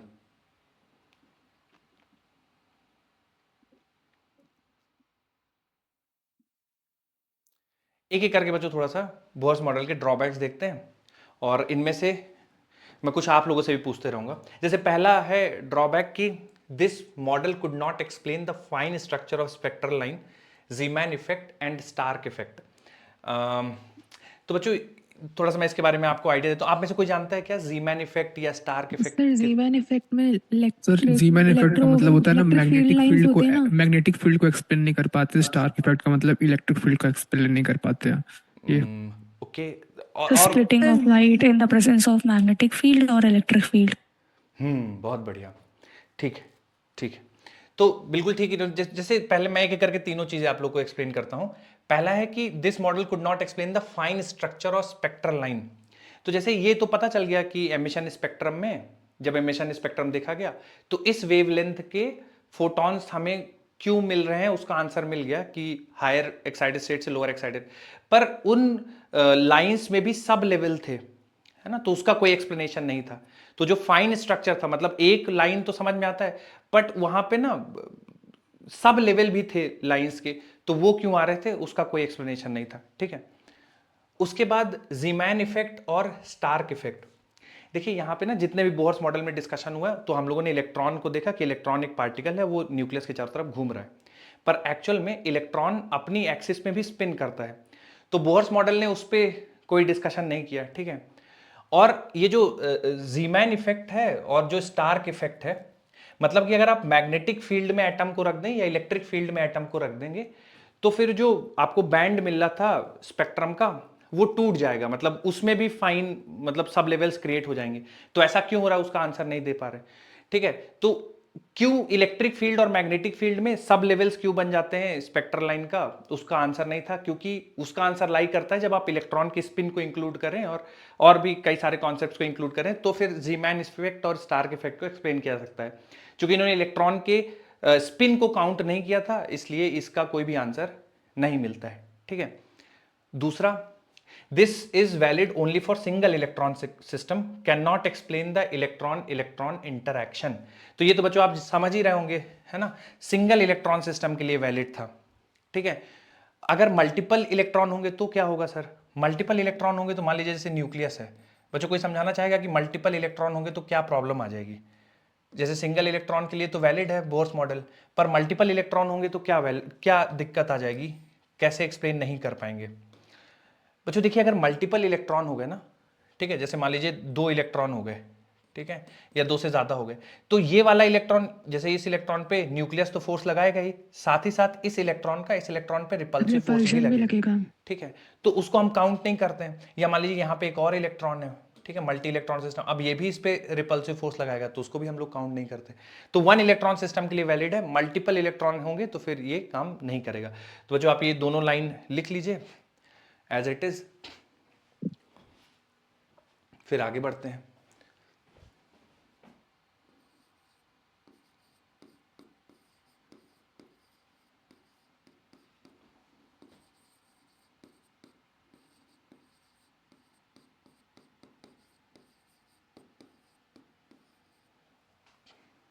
तो जीमैन इफेक्ट, स्टार्क इफेक्ट और fine structure of spectral lines इसलिए नहीं बता पाए थे कि इन्होंने स्पिन ऑफ इलेक्ट्रॉन को कंसीडर नहीं किया था।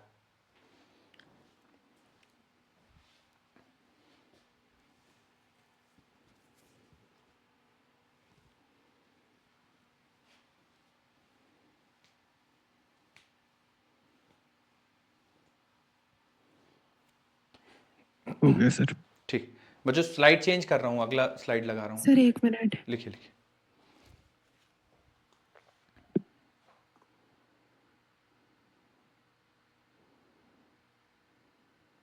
हो गया सर। ठीक, अगला this model is based on circular orbit of electrons whereas in reality there is no orbit। तो इसमें बच्चों हम लोगों ने माना है कि एक न्यूक्लियस है, ठीक है, और इलेक्ट्रॉन चारों तरफ इस न्यूक्लियस के सर्कुलर पाथ में चक्कर लगाता है। पर एक्चुअल में आप देखें तो हम लोग ना जैसे वेव फंक्शन डिफाइन करते हैं और वेव फंक्शन डिफाइन करके ना इलेक्ट्रॉन एज अ पार्टिकल नहीं, बस बोलते हैं कि इन रीजन में इलेक्ट्रॉन के पाए जाने की पॉसिबिलिटी होती है। तो जितना सिंपल उन्होंने बता दिया कि एक सर्कुलर पाथ होगा उसमें इलेक्ट्रॉन चक्कर कटेगा, वैसा नहीं होता है, ठीक है।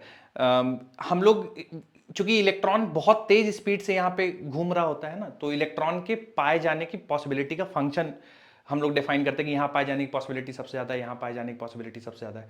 तो ऐसा इतना सिंपल नहीं होता कि इलेक्ट्रॉन एक सर्कुलर पाथ में घूम रहा है, ठीक है। तो बट इन्होंने वैसे कंसीडर कर लिया था, है ना, कि इलेक्ट्रॉन सिंपल एक सर्कुलर पाथ में घूमता है।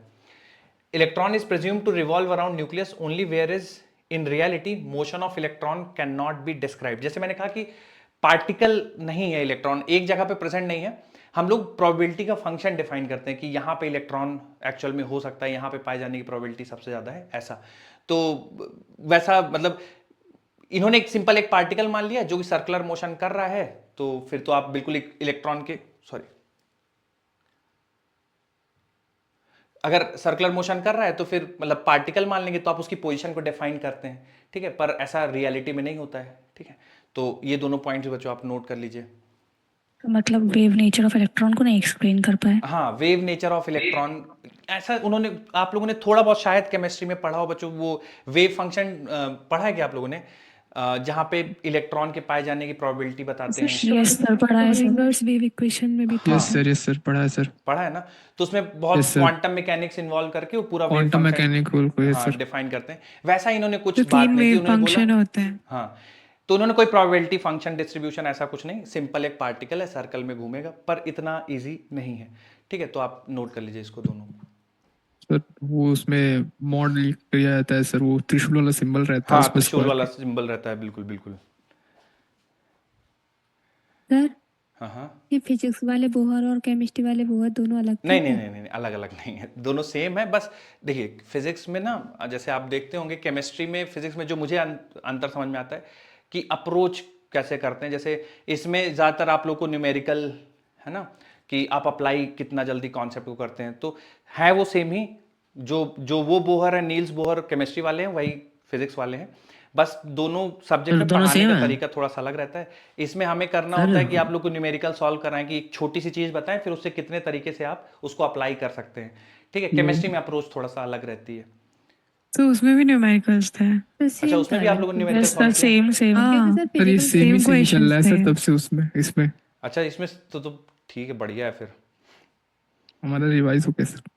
तो सर मैं ये सोच रही थी दोनों ये एक ही चैप्टर है तो दोनों में अलग अलग क्यों दे दिया नहीं है? तो आप बढ़िया है ना, सर, दोनों में कुछ same ही है चैप्टर ना, आप लोग सर? के यस सर, रिवाइज हो जाता है। रिवाइज हो जाते हैं। जी सर। चलिए, क्योंकि नोट हो गए दोनों बच्चों ये दोनों same पॉइंट। चल रहा है। हाँ सर।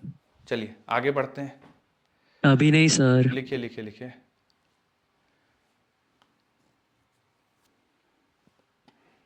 सर हाँ हाँ हो गया सर, डन। डन। चलिए, लास्ट पॉइंट है इसका, this model could not explain intensity of spectral lines. तो जैसे हाइड्रोजन स्पेक्ट्रम मिला, ठीक है, यहाँ पे है ना हाइड्रोजन स्पेक्ट्रम मिला, तो जिन जिन वेवलेंथ को उन्होंने प्रेडिक्ट किया था कि एमिशन स्पेक्ट्रम में ये वेवलेंथ मिलनी चाहिए, वो वेवलेंथ तो मिल गई, ठीक है, पर उनमें इंटेंसिटी का कुछ बता नहीं पाया। जैसे किसी वेवलेंथ की इंटेंसिटी ज्यादा है, किसी वेवलेंथ की इंटेंसिटी कम है, तो ऐसा क्यों हो रहा है कि एक वेवलेंथ की इंटेंसिटी ज्यादा है, एक वेवलेंथ की इंटेंसिटी कम है, उसका कोई एक्सप्लेनेशन नहीं था। तो ये भी नोट कर लीजिए कि इंटेंसिटी ऑफ स्पेक्ट्रल लाइन को एक्सप्लेन नहीं कर पाए।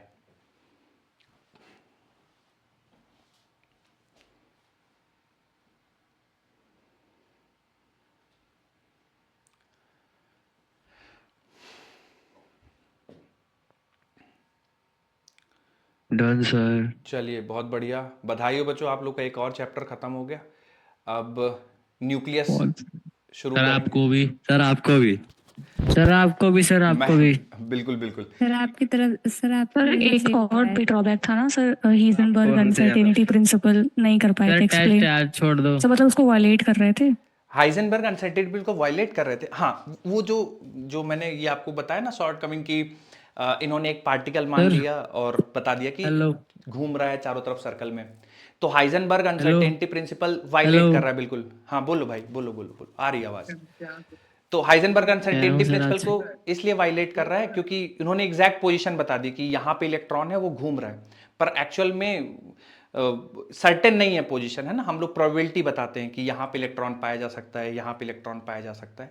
तो हाइजेनबर्ग अनसर्टेनिटी प्रिंसिपल का बिल्कुल वायलेट करता है उसको, क्योंकि वो कहता है कि अगर मतलब एरर रहेगी हमेशा पोजीशन और मोमेंटम में ना, तो इन्होंने बोल दिया कि एग्जैक्टली यहाँ पे इलेक्ट्रॉन है और ऐसे ऐसे चक्कर लगा रहा है, पर ऐसा नहीं है। वो पाए जाने की प्रोबेबिलिटी डिफाइन करते हैं। चलिए, अब मैं ज्यादा बच्चों आप लोग को आज परेशान नहीं करूंगा, थोड़ा बेसिक बेसिक पढ़ लेते हैं न्यूक्लियस का। मेन जो हमारी कॉन्सेप्ट है सर- कोर उसका न्यूक्लियस का, वो हम लोग अगली क्लास में यस करेंगे, पर सर। बेसिक बेसिक पढ़ लेते हैं थोड़ा सा, ठीक है। सर हमारा 3 बजे पेपर है सर, जल्दी छोड़ देना। कहाँ पे पेपर है आज? आप लोगों का पेपर सर है? पढ़ा दो 3 बजे तक। सर जब सर 3 बजे सिलेबस तक पढ़ा कंप्लीट हो दो। जाएगा सर तो आज सर नहीं 3 बजे से होगा। पहले छोड़ देना सर, 3 बजे तक पढ़ा दो आराम से। नहीं, मैं सर, जल्दी 3 छोड़ बजे दूंगा से आप पहले लोग को, छोड़ बस देना। बेसिक बेसिक न्यूक्लियस का कर देते हैं।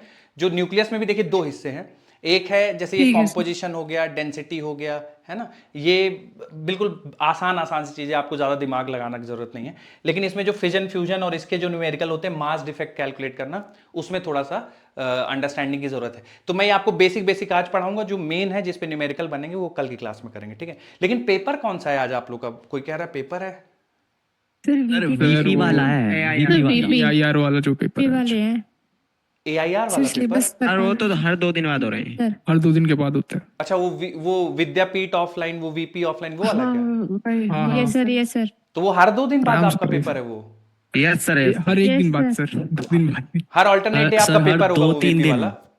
हाँ, यस मतलब सर। 1 दिन का Yes, गैप मिलता है फिर पेपर। और उसमें क्या बच्चों, तो सिलेबस कैसे क्या रहता है कि हर दो चैप्टर सर ऐसे आते हैं? सर केमिस्ट्री का थोड़ा सा आउट जा रहा है। रोटेशन मोशन तक पूरा, अच्छा, मतलब rotation, okay, centre of mass तक पूरा है सर। सेंटर ऑफ मास तक पूरा है।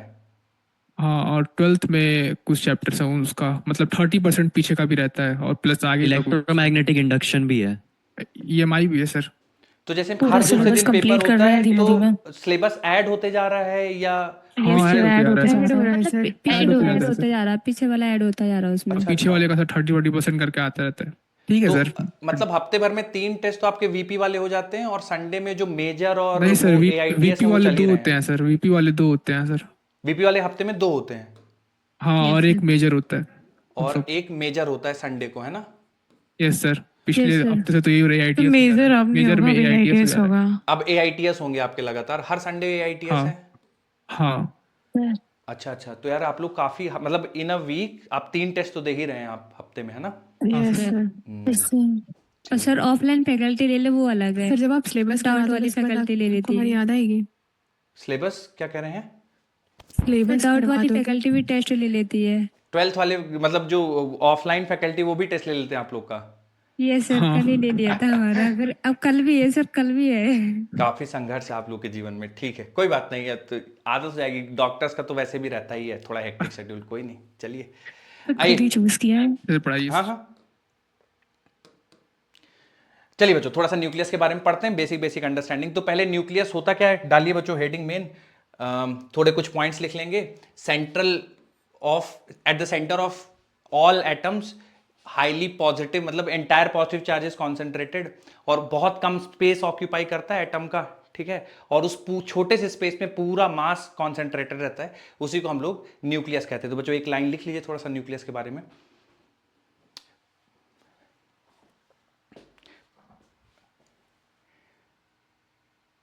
space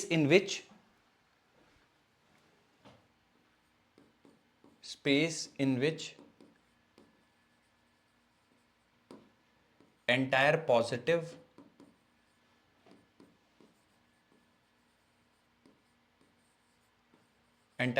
charge and almost entire mass is concentrated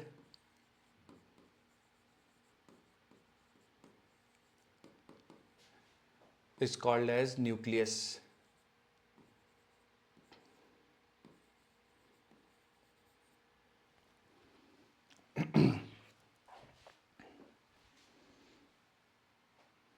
Space in which entire positive charge and almost entire mass is concentrated is called as nucleus. ठीक है, बच्चों इसका साइज का ऑर्डर लिख लीजिए, ये वाला जो लाइन है। बाकी 2 पॉइंट्स पहले वाले मत लिखिए। Central core of every atom discovered by Rutherford, ये लिख चुके हैं हम लोग। Order of size of nucleus 10⁻⁻15 metre. Order of size of nucleus 10⁻⁻15 metre.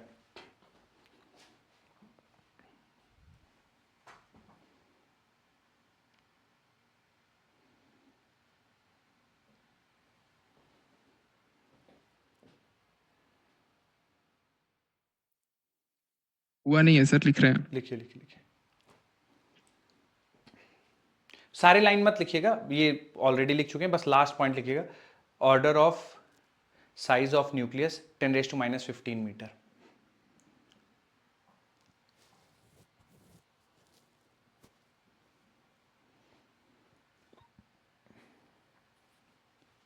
Done sir. चलिए अगला, इसमें बच्चों मैं बता देता हूं आपको क्या क्या लिखना होगा, फिर आप नोट करते रहिएगा। पहला पॉइंट बोल रहा है protons and neutrons together referred as nucleons. तो प्रोटॉन और न्यूट्रॉन न्यूक्लियस के अंदर रहते हैं, ठीक है, तो चूंकि न्यूक्लियस का हिस्सा है इसलिए इनको न्यूक्लियॉन्स कहा जाता है। तो ये एज इट इज लाइन आपके नोट्स में जाना चाहिए। फिर न्यूक्लियस को जो रिप्रेजेंट करते हैं वो ZXA ऐसे रिप्रेजेंट करते हैं। तो Z जो होता है वो नंबर ऑफ प्रोटॉन को बताता है, और जो A होता है वो नंबर ऑफ न्यूट्रॉन और प्रोटॉन का समेशन होता है, ठीक है। तो ये A है number of nucleons, neutron plus proton, और Z होता है नंबर ऑफ प्रोटॉन्स, ठीक है। Atomic masses are generally represented by atomic mass unit. तो जो न्यूक्लियस के मास होंगे वो जनरली हम लोग AMU में लिखते हैं, ठीक है। अब बच्चों एक चीज और समझिए कि जो एटम का मास है वो ऑलमोस्ट न्यूक्लियस के मास के बराबर होता है। कारण इसका ये है कि देखिए जो प्रोटॉन का मास होता है उसका जो ऑर्डर होता है 10⁻⁻27 किलोग्राम होता है, और जो इलेक्ट्रॉन का मास होता है उसका ऑर्डर होता है 10⁻31 किलोग्राम। तो आप देख रहे होंगे तो जो प्रोटॉन है वो इलेक्ट्रॉन से 10,000 टाइम्स ज्यादा मास है। तो अगर आप इलेक्ट्रॉन के मास को इग्नोर भी कर देंगे तो भी कोई फर्क नहीं पड़ता है, ठीक है। तो जो पूरे मास है एटम का वो सारा का सारा न्यूक्लियस में ही कॉन्सेंट्रेटेड रहता है। इलेक्ट्रॉन्स में मास होता है पर उनका मास बहुत कम होता है, नेग्लिजिबल होता है, ठीक है। तो जो एटम्स होता है, जो न्यूक्लियस होगा उसका मास या एटम का मास हम लोग एटॉमिक मास यूनिट में लिखते हैं, और एक एटॉमिक मास यूनिट जो होता है वो एक मास ऑफ प्रोटॉन या ऑलमोस्ट इक्वल टू एक मास ऑफ न्यूट्रॉन होता है, और इसकी वैल्यू होती है 1.67 इंटू 10⁻⁻27 kg, ठीक है। AMU यूनिट एक नई यूनिट डिफाइन इसलिए की गई बच्चों क्योंकि किलोग्राम बहुत बड़ी यूनिट होती है इसके न्यूक्लियस को एक्सप्रेस करने के लिए, इसलिए AMU यूनिट यूज करते हैं, ठीक है। तो ये तीनों लाइनें आप एज इट इज नोट कर लीजिए। प्रोटॉन्स और न्यूट्रॉन्स को न्यूक्लियॉन्स कहते हैं। रिप्रेजेंट कैसे करते हैं, Z क्या बताता है, A क्या बताता है।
डन है कि बच्चों, लिख लिया सबने? अभी नहीं लिखा sir. Yes sir. Okay.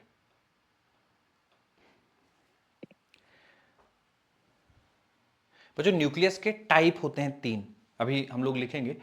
Isotope, isobar, isotones. ये क्या होते हैं बच्चों बाय द वे? जैसे आइसोबार है तो कैसे दो, कौन से दो न्यूक्लियस आइसोबार कहलाएंगे? जिनका सेम एटॉमिक मास होगा सर। जिनका सेम एटॉमिक मास होगा। और isotopes? Sir same atomic atomic number number हो। पर सेम होता है, एटॉमिक मास डिफरेंट होता है। ठीक है। और isotones? Number of neutron number same of होता है। number of neutron। हे number of neutron. Number of neutrons जिनमें सेम रहेंगे। ठीक है, तो अगली हेडिंग डाल दीजिए बच्चों, टाइप ऑफ न्यूक्लियस।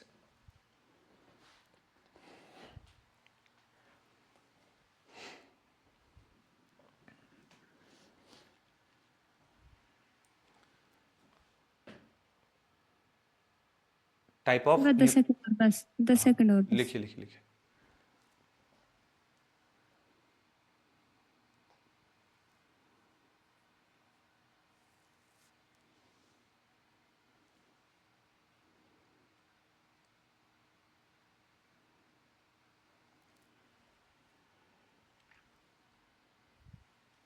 आंसर। ठीक।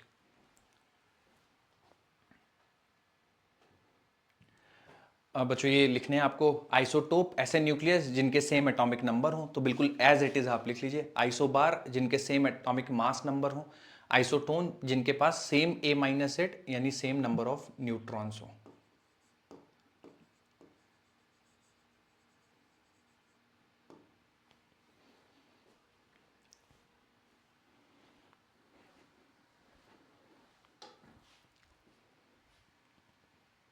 बच्चों आइसोटोप का कोई एग्जांपल आप लोग के दिमाग में हो अगर, कि सर ये आइसोटोप्स होते हैं कोई?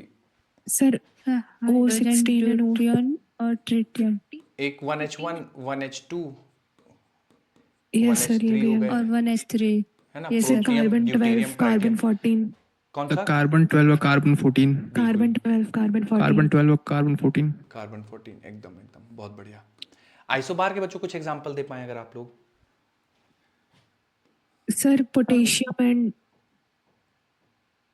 कैल्शियम शायद से। पोटेशियम और कैल्शियम का सेम होता है।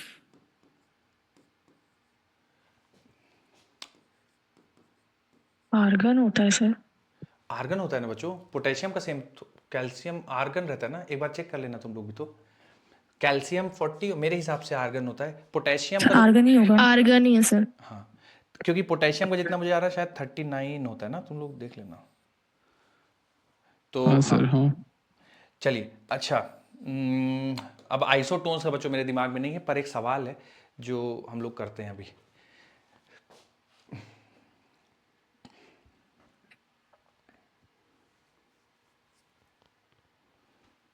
लिख लिया बच्चों सबने ये आइसोटोप, आइसोबार, आइसोटोन्स? एक सेकंड सर बस। लिखिए लिखिए।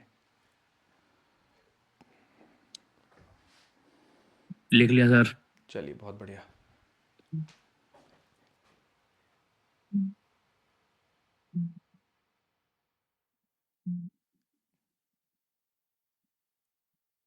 तो एक सिंपल सा सवाल है, देखिएगा थोड़ा सा।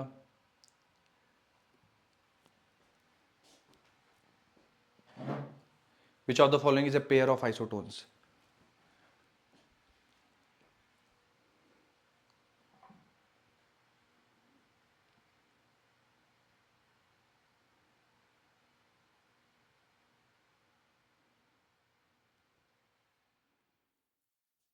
Sir B option. ए है सर।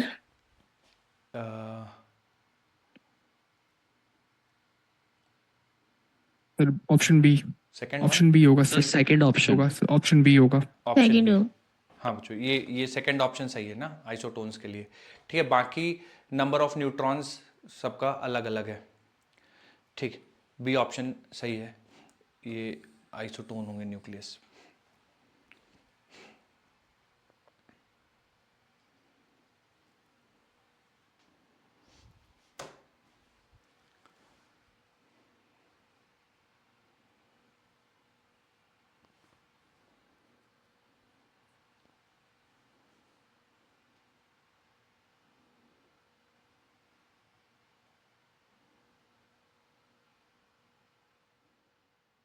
चलिए, तो बच्चों आज के लिए हम लोग इतना ही रखते हैं। मैं हूँ यहाँ पे 10 मिनट। Thank you sir. हाँ Thank किसी you, कुछ- sir. हाँ जाइए आप लोग तैयारी करिए। Thank कितने you, बजे आपका sir. पेपर है वैसे? आज है पेपर, कल है, कब है? सर आज है 3:30 बजे 3:30 बजे है। ऑनलाइन होगा या ऑफलाइन देना होता है आपको? Sir Offline. दोनों दोनों है। होगा सर, और 3 बजे से होगा सर। दोनों कैसे हो सकता है बच्चों? दोनों मतलब? दोनों है सर, ऑफलाइन ऑनलाइन दोनों है। तो आप लोग चूज कर जिसमें- सकते हैं कि कौन सा देना है, ऐसा है? हाँ Yes, sir. अच्छा, मैं तो offline वैसे देता हूँ। ऑनलाइन है लेकिन सेंटर वाले ऑफलाइन भी करवा देते हैं। अच्छा, तो आप लोग जनरली कैसे प्रेफर करते हैं? घर से ही देते हैं या आते सर हैं? ऑफलाइन ऑफलाइन देते हैं, ऑफलाइन। Offline Offline. देते हैं, अच्छा ओके। हाँ। तो फिर अभी आप लोग और मतलब रुकेंगे, अभी प्रिपेयर करेंगे, फिर 3:30 बजे से 6:30 बजे Yes, तक sir. पेपर हम होगा। लोग का 3 बजे Yes, से ही है sir. सर, 3:30 से नहीं है, 3 बजे से ही है। 3 बजे से ही है? हाँ हम लोग का, ओके। हमारे यहाँ सेंटर पे। अच्छा, फिर 3:30 से बच्चों जैसे 6:30, तो फिर इस नहीं 6:30 सर, 6:30 तक नहीं होता। नहीं सर, 3:30 से सर 5 बजे तक सर 5 डेढ़ बजे तक घंटे का होता है। होता 5 है। घंटे का होता अच्छा, है। 1.5 1.5 घंटे का होता है। 400 नंबर का होता है। Yes, sir. 400. नंबर का होता है। ठीक ठीक ठीक ठीक, ओके ओके। चलिए फिर ऑल द बेस्ट बच्चों, बढ़िया दीजिए पेपर आप लोग, है ना? Thank you sir. Thank you, मिलते हैं हम लोग फिर।